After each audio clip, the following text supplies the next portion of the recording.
स्वागत है। जैसा कि आप लोगों को पता है कि पिछली क्लासों में हम लोगों ने आदर्शवाद, प्रकृतिवाद, प्रयोजनवाद को पढ़ करके फिनिश किया हुआ है।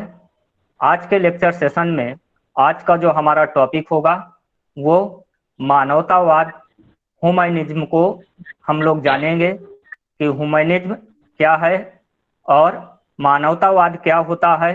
तो देखेंगे कि मानवतावाद का अर्थ क्या है और इसकी परिभाषा क्या है।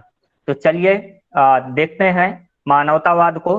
तो जैसा कि आप लोगों को पता चल रहा होगा कि मानवता यानी कहीं ना कहीं हेडिंग से ही या नाम से ही पता चलता है कि बहुत बार आप लोग दैनिक बोलचाल की भाषा में सुनते हैं कि जब कभी आपस में कोई ऐसी बात हो जाती है या कहना सुनना हो जाता है एक दूसरे के प्रति, तो ऐसा भी बोलते हैं कि यार आप में मानवता का तनिक सा भी गुण नहीं है। अर्थात मानवता से आशय यहाँ पे यह है कि संसार के समस्त प्रगति का केंद्र बिंदु मनुष्य है। यानी संसार के समस्त प्रगति का केंद्र बिंदु मनुष्य को माना जा रहा है। यानी संसार में जो भी प्रगति हो रही है तो प्रगति कौन कर रहा है? मनुष्य ही कर रहा है। इसलिए संसार की समस्त प्रगति का केंद्र बिंदु मनुष्य है और मनुष्य के सर्वांगीण विकास में उसकी भौतिक प्रगति के साथ साथ उसकी नैतिक और आध्यात्मिक प्रगति अपेक्षित है। ये कहा जा रहा है कि मनुष्य संसार का केंद्र बिंदु होता है और जो भी दुनिया में या संसार में प्रगति हो रही है उसका केंद्र बिंदु मनुष्य ही है। लेकिन मनुष्य के भौतिक विकास के प्रगति के साथ साथ कहीं ना कहीं अगर देखा जाए तो उसकी आध्यात्मिक और नैतिक प्रगति भी जुड़ी हुई होती है। व्यक्ति मानव समूह का ही अंश है, इसलिए व्यक्ति को केवल अपने ही नहीं बल्कि संपूर्ण समाज के कल्याण के लिए कार्य करना चाहिए। मनुष्य क्या होता है? सामाजिक प्राणी होता है, समाज में रहता है। इसलिए मानवतावाद हमें ये सिखाता है कि कहीं ना कहीं जो जीवन हम लोग जी रहे हैं तो सिर्फ हमें सेल्फिश नहीं होना चाहिए, स्वार्थी नहीं होना चाहिए। अर्थात कहने का आशय ये है कि हमें सिर्फ अपने लिए ही नहीं जीना चाहिए बल्कि कहीं ना कहीं हमें दूसरे के लिए भी जीना चाहिए। इस प्रकार मानवतावाद वह वाद है जो संपूर्ण रूप से मानव केंद्रित है। इस प्रकार से यह कहा जा सकता है कि मानवतावाद जो दर्शन है वो संपूर्ण रूप से क्या है? मानव केंद्रित है। क्योंकि विज्ञान और तकनीकी के विकास के कारण मानव की औसत उम्र सीमा में काफी वृद्धि हुई है। आप लोग सभी जानते हैं कि कहीं ना कहीं साइंस और टेक्नोलॉजी प्रौद्योगिकी की वजह से मानव की आयु सीमा में काफी वृद्धि हुई है। अब आप लोगों के दिमाग में एक प्रश्न आ रहा होगा कि कैसे आयु में वृद्धि हुई है? क्योंकि साइंस और टेक्नोलॉजी की ही देन है कि कहीं ना कहीं बहुत सारी ऐसी घातक बीमारियों का जो इलाज हुआ करती थी किसी समय, आज साइंस ने या मेडिकल साइंस ने उनका हल निकाल लिया है। तो इस तरह से मानव की औसत उम्र में कहीं ना कहीं बढ़ोतरी हुई है। क्योंकि विज्ञान और तकनीकी के विकास के कारण मानव के औसत उम्र सीमा में काफी वृद्धि हुई है। उनके जीवन स्तर में सुधार भी आया है। यानी देखा जाए तो कहीं ना कहीं साइंस की वजह से जैसे जैसे साइंस और टेक्नोलॉजी बढ़ रही है तो वैसे वैसे मानव के रहन सहन, खान पीन, पहनावा, इन सारी चीजों में भी कहीं ना कहीं बदलाव आया है। जब हम साइंस इतना ज्यादा विज्ञान का युग नहीं था या टेक्नोलॉजी नहीं इस तरह थी, तो आप लोगों को पता होगा कि आदि मानव किस प्रकार से रहता था, उसका खान पीन कैसा होता था, पहनावा कैसा होता था। इन सारी चीजों के बारे में कहीं ना कहीं आप लोग पहले से परिचित होंगे। लेकिन साइंस और टेक्नोलॉजी की वजह से कितना ज्यादा चेंजमेंट आया है, उन सारी चीजों से कहीं ना कहीं आप लोग अवेयर होंगे। वहीं दूसरी तरफ वैज्ञानिक प्रयोगों से ऐसे ऐसे अस्त्र शस्त्र परमाणु बमों का आविष्कार किया है कि जिसके प्रयोगों से मानव सभ्यता को कुछ ही पलों में समाप्त किया जा सकता है। एक तरफ अगर देखा जाए तो साइंस की वजह से अगर हमें फायदा हुआ है, अर्थात विज्ञान हमारे लिए वरदान साबित हुआ है, तो दूसरी तरफ विज्ञान हमारे लिए अभिशाप भी है, क्योंकि विज्ञान के द्वारा ही बहुत सारी दैनिक जीवन की ऐसी चीजें बनी हुई हैं जिनको कहीं ना कहीं सुख सुविधाओं के रूप में हम लोग इस्तेमाल करते हैं। कूलर है, टीवी है, रेफ्रिजरेटर है, फैन है, या और भी बहुत सारी इक्विपमेंट है, मोटरसाइकिल, कार, ऐसे ट्रेन, हेलीकॉप्टर, ये सारा कहीं ना कहीं साइंस का ही देन है। तो अगर एक तरह से देखा जाए कि मानव को वरदान के रूप में विज्ञान मिला हुआ है, तो दूसरी तरफ अभिशाप भी है कि साइंस के द्वारा ही बड़े बड़े अस्त्र शस्त्र और परमाणु बम बनाए गए हैं, जिसकी वजह से कि एक सेकंड में पूरी दुनिया को नष्ट किया जा सकता है। तो अगर एक तरफ विज्ञान कहीं ना कहीं वरदान साबित होता है, तो दूसरी तरफ हमारे लिए उतना ही अभिशाप भी साबित होता है। अतः मानवीय भावनाओं या मूल्यों के लगातार ह्रास को कम करने के लिए मनुष्य के जीवन को वास्तविक रूप से सुखमय बनाने एवं उनके मूल्यों एवं भावनाओं को गरिमा प्रदान करने के उद्देश्य से मानवतावादी दर्शन का प्रादुर्भाव हुआ है। यानी ये चीज बताई जा रही है कि मानवतावाद का मतलब ये है कि कहीं ना कहीं मानव में ऐसे भौतिकवादिता के साथ साथ ऐसे नैतिक और आध्यात्मिक मूल्यों का विकास किया जाए, जिससे कि मानव के काम आ सके, अर्थात हम लोग एक दूसरे के सुख दुख में शामिल हो सकें, एक दूसरे का सहयोग कर सकें। यहाँ पे मानवतावाद हमें ये पाठ पढ़ाता है कि हमें स्वार्थी नहीं होना चाहिए, हमें सहयोग करना चाहिए, समाज में सहयोग करना चाहिए, राष्ट्र के प्रति अपना जो भी सहयोग हो सके वो करना चाहिए। तो ये रहा मानवतावाद कि कहीं ना कहीं सृष्टि में, दुनिया में देखा जाए तो मानव ही केंद्र बिंदु है। इस भौतिकतावादी युग में या भौतिकवादी संसार में भी कहीं ना कहीं मानवतावाद हमें ये सीख देता है कि भौतिकवादिता के साथ साथ व्यक्ति की प्रगति में उसका नैतिक और आध्यात्मिक वैल्यू का भी कहीं ना कहीं योगदान होता है। एक तरफ देखा जाए तो कहीं ना कहीं मानवतावाद वह वाद है जो संपूर्ण रूप से मानव केंद्रित है, क्योंकि विज्ञान और तकनीकी के विकास के कारण मानव के औसत उम्र तो बढ़ी हुई है, क्योंकि जटिल और लाइलाज बीमारियों का कहीं ना कहीं हम लोगों ने मेडिकल साइंस के द्वारा उपचार खोजा है। तो कहीं ना कहीं मानव की औसत आयु भी बढ़ी है, उसके लाइफ स्टाइल में चेंज आया है। लेकिन दूसरी तरफ देखा जाए कि अगर एक तरफ विज्ञान हमारे लिए वरदान साबित होता है, तो दूसरी तरफ उतना ही हमारे लिए अभिशाप भी साबित होता है। अर्थात कहीं ना कहीं मानवतावाद हमें ये सीख देता है कि हमें एक दूसरे के साथ मिलजुल करके रहने का संदेश देता है, कोऑपरेशन का संदेश देता है, सहयोग होना चाहिए, सहयोग की भावना होना चाहिए, आपस में प्रेम बंधुत्व की भावना होनी चाहिए। ये सारी चीजें मानवतावाद हमें सिखाता है। डिफिनीशन देखेंगे तो ब्रू बेकर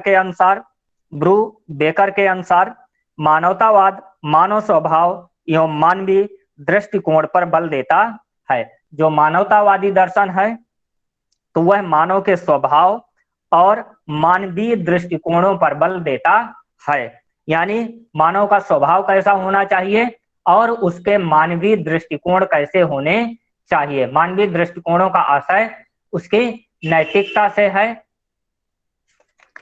नेक्स्ट डिफिनीशन है स्वामी विवेकानंद ने दिया है, मानवतावाद मनुष्य के विकास के समस्त आयों का अंतिम लक्ष्य है। मानवतावाद मनुष्य के विकास के समस्त आयों का अंतिम लक्ष्य है। अगर भौतिकता के साथ साथ अगर व्यक्ति के अंदर कहीं ना कहीं उसमें नैतिकता और आध्यात्मिकता नहीं होगी तो उस व्यक्ति का पूर्ण विकास नहीं समझा जाएगा। मानवतावाद के समर्थक कौन कौन से हैं, तो देख लेते हैं कि मानवतावाद को सपोर्ट करने वाले कौन कौन से फिलासफर थे। तो जैसे पंडित जवाहरलाल नेहरू थे, जाकिर हुसैन थे, डॉक्टर सर्वपल्ली राधाकृष्णन थे, मैस्लो थे, ब्रू बेकर थे, स्वामी विवेकानंद थे, सुमित्रानंदन पंत थे। तो कुछ तो आपके इंडियन थिंकर्स हैं इसमें, और कुछ आपके वेस्टर्न थिंकर्स हैं।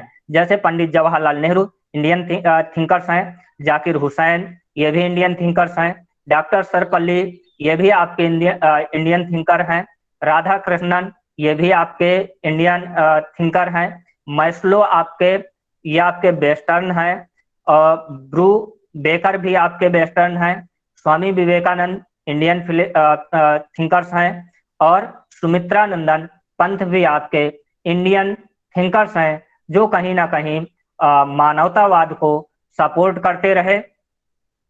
चलिए आते हैं, देखते हैं कि एम ऑफ ह्यूमनिस्टिक एजुकेशन, अर्थात जो मानवतावादी शिक्षा है, तो मानवतावादी शिक्षा के उद्देश्य क्या हैं।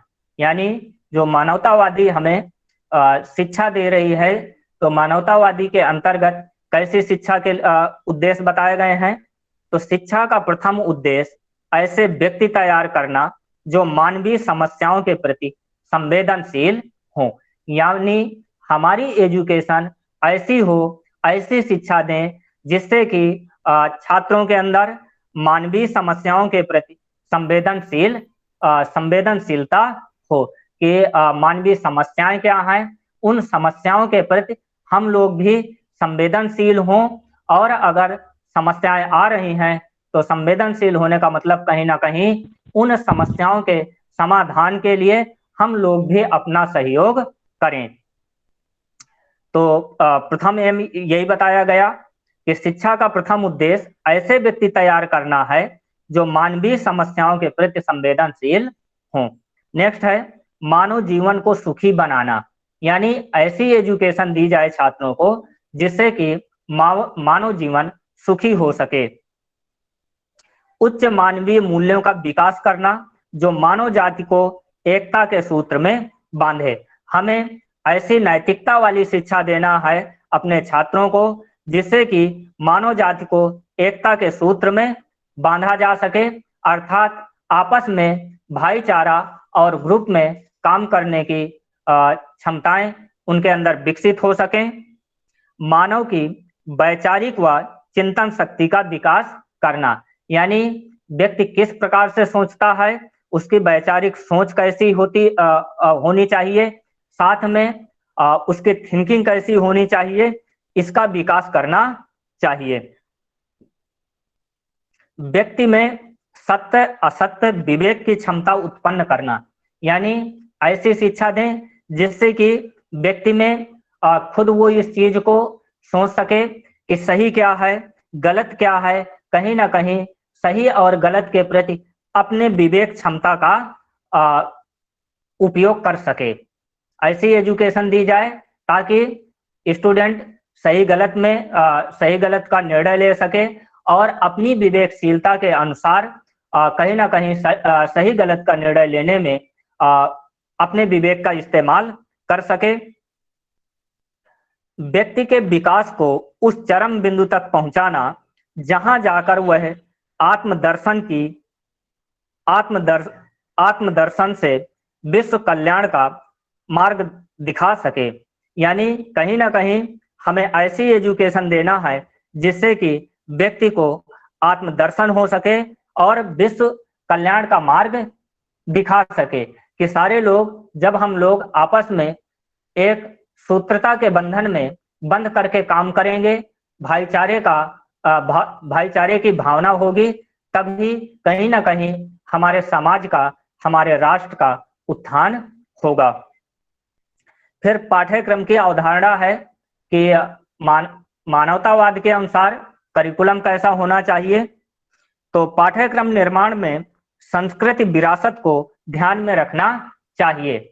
यानी जब भी करिकुलम का निर्माण किया जाए, तो ये चीज बताया जा रहा है कि पाठ्यक्रम कैसा होना चाहिए। तो जब भी करिकुलम का निर्माण किया जाए तो कहीं ना कहीं संस्कृत जो कल्चर होती है, जो कहीं ना कहीं एक पीढ़ी से दूसरी पीढ़ी में ट्रांसफर होती है, उसको ध्यान में रख करके कहीं ना कहीं पाठ्यक्रम बनाया जाना चाहिए, ताकि संस्कृति नष्ट ना हो और वह हमेशा एक पीढ़ी से दूसरी पीढ़ी में ट्रांसफर होती रहे।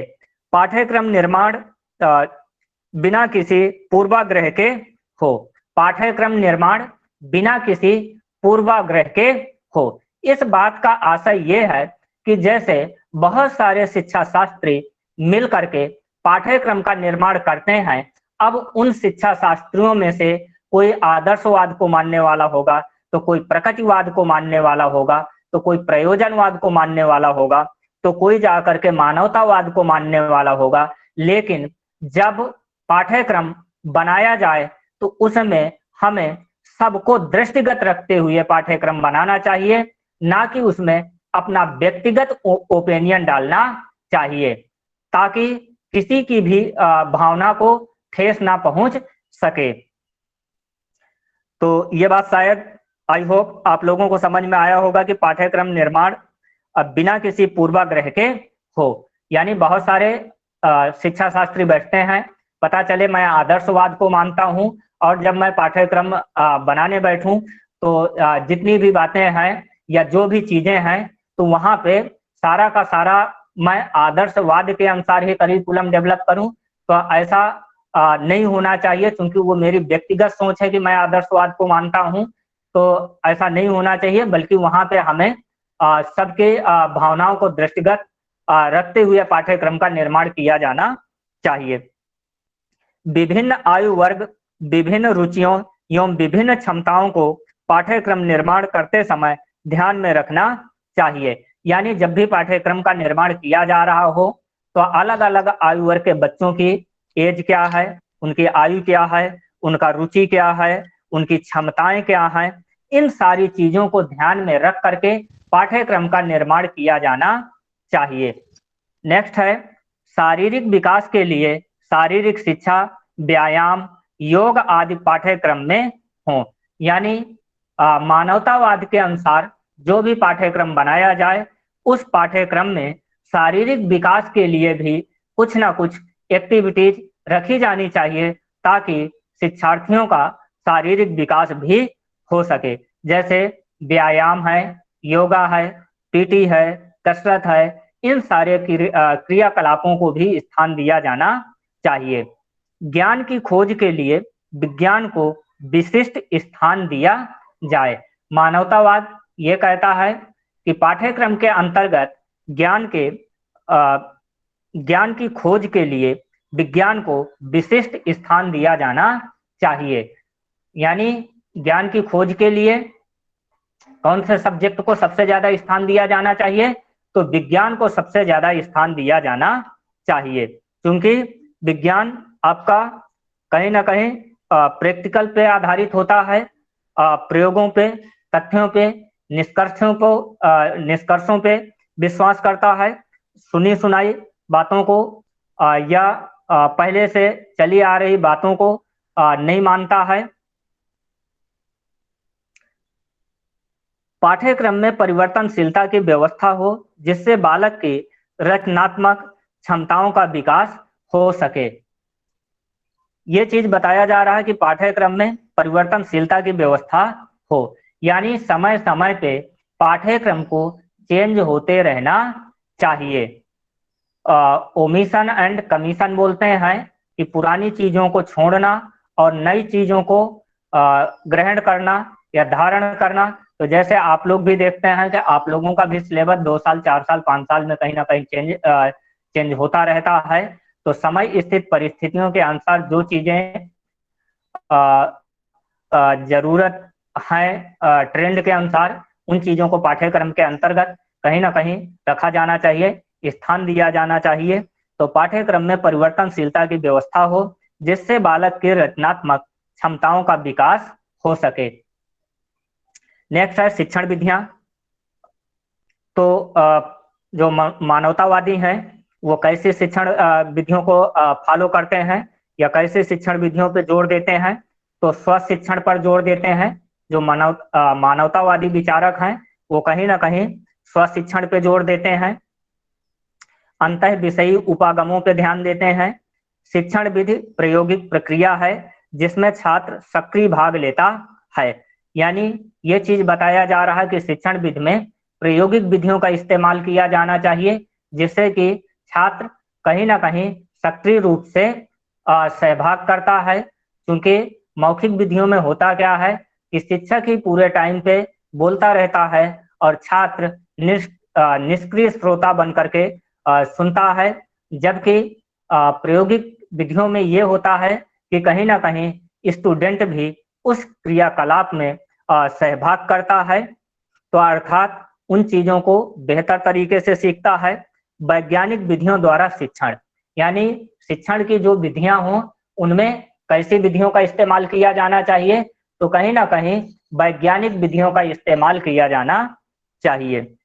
शिक्षक की अवधारणा, कंसेप्शंस ऑफ टीचर। तो चलिए देखते हैं कि शिक्षक में क्या गुण होने चाहिए मानवतावाद के अनुसार। शिक्षक को मानवीय गुणों से संपन्न होना चाहिए। यानी कैसे गुण होना चाहिए? मानवीय गुण होना चाहिए। अर्थात मानवीय गुण का आशय कहीं ना कहीं इथिक वैल्यू से और वही मानवतावादी से है कि व्यक्ति के अंदर जब तक नैतिकता नहीं होगी, आध्यात्मिकता नहीं होगी, तब तक वह व्यक्ति के अंदर मानवता नहीं होती है। तो शिक्षक को मानवीय गुणों से संपन्न होना चाहिए। बालक को प्राथमिकता देना चाहिए। शिक्षक के अंदर ये क्वालिटी हो कि वह अपने बालकों की बातों को सुने और उनकी बातों को प्राथमिकता दे। छात्रों के साथ सहानुभूतिपूर्वक व्यवहार करना चाहिए। यानी अगर स्टूडेंट्स की कोई प्रॉब्लम है तो उनको सहानुभूतिपूर्वक कहीं ना कहीं उनके समस्याओं का समाधान किया जाना चाहिए। शिक्षक के लिए जरूरी है कि वह जातिवाद, वर्गवाद, क्षेत्रवाद और अर्थवाद का किसी भी रूप में समर्थक न हो। यानी शिक्षक ऐसा होना चाहिए जो कि जातिवाद है, वर्गवाद है, क्षेत्रवाद है, इन चीजों को नहीं मानना चाहिए। उसके लिए सभी स्टूडेंट बराबर होना चाहिए और बराबर के नजरिए से बगैर किसी भेदभाव के सबके साथ एक समान व्यवहार किया जाना चाहिए। मानसिक रूप से सदैव तनाव, कुंठा, द्वंद्व, द्वेष, ईर्ष्या तथा क्रोध आदि मानवीय कमजोरियों से मुक्त रहना चाहिए। यानी टीचर के अंदर, शिक्षक के अंदर ईर्ष्या की भावना नहीं होना चाहिए, द्वेष की भावना नहीं होना चाहिए, कुंठा नहीं होना चाहिए, यानी कुंठित विचारधारा का नहीं होना चाहिए, क्रोध करने वाला नहीं होना चाहिए कि बहुत ज्यादा तनिक तनिक सी की बातों में झल्लाहट और गुस्सा या क्रोध करना। ऐसे मानवीय कमजोरियों से मुक्त रहना चाहिए। निर्णय लेने में छात्रों को अधिकतम अवसर देना चाहिए। बहुत बार मार्गदर्शन करने के बाद निर्णय के लिए उसे अपने छात्रों के ऊपर छोड़ देना चाहिए और छात्र खुद से अपना निर्णय लें। तो निर्णय लेने में छात्रों को अधिकतम अवसर देना चाहिए। छात्रों को कहीं ना कहीं अवसर प्रदान करें ताकि छात्र सेल्फ डिसीजन ले सकें और कहीं ना कहीं उनमें डिसीजन मेकिंग की क्षमता का विकास हो सके। क्योंकि बहुत बार हमारे लाइफ में बहुत सारी ऐसी समस्याएं आती हैं या चैलेंजेज आते हैं कि हम लोग बहुत वह पोह की स्थिति में पड़ जाते हैं कि हम लोग सही समय पे डिसीजन नहीं ले पाते हैं। ऐसी स्थिति में कहीं ना कहीं हम लोग किसी न किसी एक्सपर्ट व्यक्ति के पास गाइडेंस या काउंसलिंग के लिए जाते हैं। तो कहीं ना कहीं ऐसी एजुकेशन प्रदान करें ताकि छात्रों में डिसीजन मेकिंग की क्षमता का विकास हो सके। चलिए, तो ये क्वालिटी आपके शिक्षक की रहे कि शिक्षक को मानवीय गुणों से संपन्न होना चाहिए। हमने बताया कि शिक्षक को कैसा होना चाहिए, मानवीय गुणों से संपन्न होना चाहिए, बालक को प्राथमिकता देना चाहिए, छात्रों के साथ सहानुभूति वाला व्यवहार करना चाहिए। शिक्षा के लिए जरूरी है कि वह जातिवाद, क्षेत्रवाद, वर्गवाद, समुदायवाद, इन सब चीजों का नहीं होना चाहिए उसमें भावना। मानसिक रूप से सदैव तनाव है, कुंठा है, द्वंद्व है, ईर्षा है, द्वेष है, इन भावनाओं से रहित होना चाहिए। ज्यादा से ज्यादा निर्णय लेने के अवसर अपने छात्रों को देना चाहिए। अब छात्र की अवधारणा देखते हैं कि कंसेप्शन ऑफ स्टूडेंट, मानवतावाद के अनुसार विद्यार्थी के क्या गुण होते हैं या विद्यार्थी कैसा होना चाहिए। तो मानवतावाद विद्यार्थी को हाड़, मांस और रक्त से युक्त प्राणी नहीं मानता है, बल्कि एक विलक्षण प्रतिभा संपन्न व्यक्ति मानता है। यानी मानवतावादियों का कहना यह है कि विद्यार्थी सिर्फ हाड़, मांस, चाम का बना हुआ एक पुतला मात्र नहीं है, बल्कि कहीं ना कहीं छात्रों में भी अद्भुत क्षमताएं और प्रतिभा से भरे हुए होते हैं।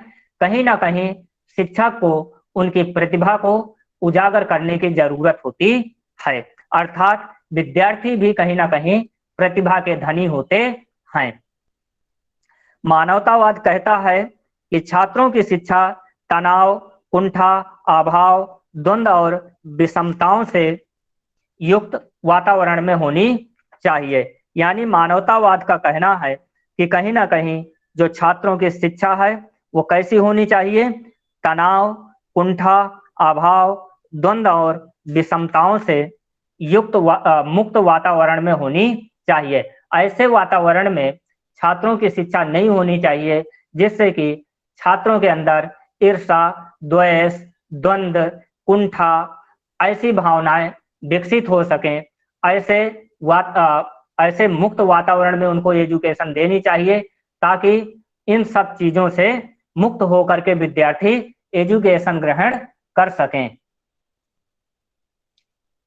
विद्यार्थी शारीरिक दृष्टि से स्वस्थ, सुंदर, परिश्रमी तथा मानवीय भावनाओं से युक्त हो। विद्यार्थी कैसा होना चाहिए? शारीरिक दृष्टि से स्वस्थ होना चाहिए, सुंदर होना चाहिए, परिश्रमी होना चाहिए तथा मानवीय भावनाओं से युक्त होना चाहिए। एक अच्छे व्यक्तित्व तो कहीं ना कहीं विद्यार्थी के अंदर यहाँ पे जो मानवीय भावनाओं से संबंधित है, अच्छे व्यक्तित्व के गुण कहीं ना कहीं विद्यार्थी के अंदर समाहित होनी चाहिए। आपसी तालमेल तथा मिला जुला के आधार पर उसके व्यक्तित्व का विकास हो। बालक का व्यक्तित्व कैसा होना चाहिए? आपसी तालमेल वाला होना चाहिए। अब अनुशासन की बात आती है तो दंडात्मक अनुशासन का विरोध, यानी जो मानवतावाद है वो कहीं ना कहीं दंडात्मक अनुशासन का विरोध करता है। दूसरा है स्वानुशासन, मुक्तात्मक अनुशासन का समर्थन। यानी कहीं ना कहीं मानवतावाद ये शिक्षा देता है कि विद्यार्थियों में जो अनुशासन की भावना का हमें विकास करना है वो अनुशासन डेवलपमेंट करना है, क्योंकि ये एजुकेशन की साइंस बेस्ड विधियों पे ध्यान देता है, वैज्ञानिक विधियों को मान्यता देता है। तो जब वैज्ञानिक विधियों में हम छात्रों को ज्यादा से ज्यादा काम में इंगेज रखेंगे तो ऑटोमेटिक विद्यार्थी कहीं ना कहीं अनुशासित रहेगा, सेल्फ डिसिप्लिन उसमें विकसित होगा। और यहाँ पे दंडात्मक अनुशासन का विरोध किया गया है। अब विद्यालय देख लेते हैं, लास्ट है।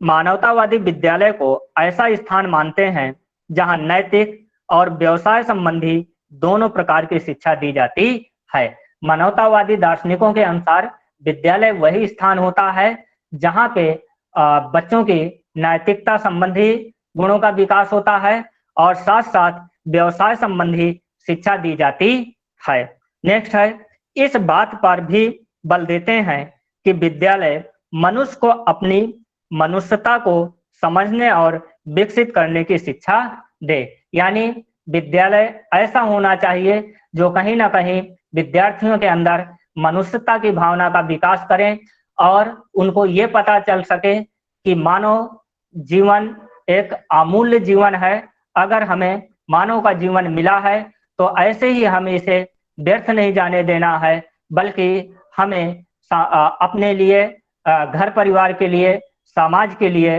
राष्ट्र के लिए कहीं ना कहीं कुछ ना कुछ करना है। विद्यालय जियो और जीने दो का संदेश पढ़ाते हैं। यानी मानवतावादी दर्शन के अनुसार जो विद्यालय होते हैं या होने चाहिए, उनको कैसे होने चाहिए कि जियो और जीने दो, यानी जियो और जीने दो का संदेश देना चाहिए कि हम भी जिए और बाकी के लोग भी जिए। ऐसा ब्रेन पे भावना ना हो कि हम तो जिए बाकी के लोग ना जिए। अंततः मानवतावाद का सार यही है कि मनुष्य को अपने जीवन के एक एक पल को भरपूर आनंद के साथ जीना चाहिए। अगर अंततः सारांश रूप में देखें तो कहीं ना कहीं मानवतावाद हमें ये शिक्षा देता है कि जीवन के हमें एक एक पल को बेहतर तरीके से और भरपूर आनंद के साथ जीना चाहिए। मानवतावादी दृष्टिकोण से लोगों का सांस्कृतिक विकास होना चाहिए। विद्यार्थियों में साहित्य, कला और काव्य के प्रति चेतना उत्पन्न करनी चाहिए। बालक अंत में एक अच्छा, सुसंस्कृत व सामाजिक गुणों से युक्त व्यक्ति बनने का प्रयास करेंगे। अगर ऐसी शिक्षा दी जाएगी तो जाहिर सी बात है कि विद्यार्थी के अंदर कहीं ना कहीं नैतिकता की भावना का विकास होगा, और जब नैतिकता की और संस्कृत की भावना का, आध्यात्मिक भावना का विकास होगा तो उसमें अच्छी पर्सनालिटी, अच्छे मानवता के गुण आएंगे। और जब जाहिर सी बात है कि एक अच्छे मानवीय गुण होंगे तो कहीं ना कहीं समाज के लिए, राष्ट्र के लिए, अपने लिए अच्छा काम करेंगे। मानवतावाद उनमें विश्व भांत, शांति तथा वसुधैव कुटुंबकम की भावना विकसित करना चाहता है। मानवतावाद हमें कैसा शिक्षा देता है? वसुधैव कुटुंबकम की शिक्षा देता है। वसुधैव कुटुंबकम की शिक्षा देता है। जैसे आदर्शवाद में हमने एक कोट पढ़ा था कि सत्यम शिवम सुंदरम, तो यहाँ पे वसुधैव कुटुंबकम की शिक्षा देता है।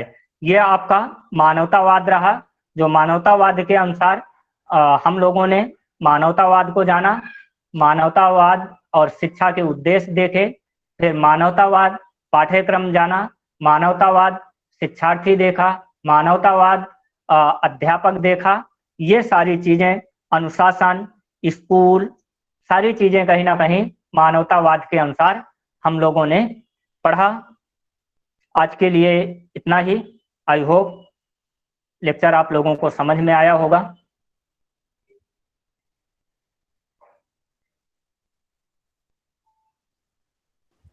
Thank you sir. Yes sir.